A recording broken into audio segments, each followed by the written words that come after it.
Rocket driver.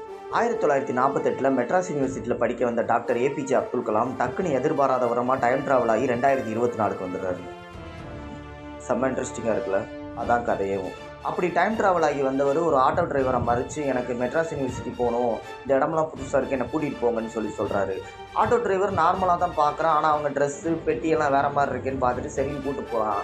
இடையில conversation அப்போ தான் தெரிய வருது, இவன் என்ன அந்த காலத்து பையன் மாதிரி பேசிகிட்டு இருக்கான் அப்படின்ட்டு. சரி ஓகேன்னு மெட்ராஸ் யூனிவர்சிட்டி கூப்பிட்டு போய் விட்டதுக்கப்புறமா தான் தெரியுது, பேரை கேட்டால் டாக்டர் ஏபிஜே அப்துல் கலாம்னு சொல்கிறான். இவங்க எல்லாருக்கும் தூக்கி வாரி போட்டுருச்சு. ஆமாம், நீ இருக்கிற வருஷம் என்ன அப்படின்னு சொல்லி கேட்கல. 1948ன்னு சொன்னவன் தான் இவனுக்கு புரிய வருது.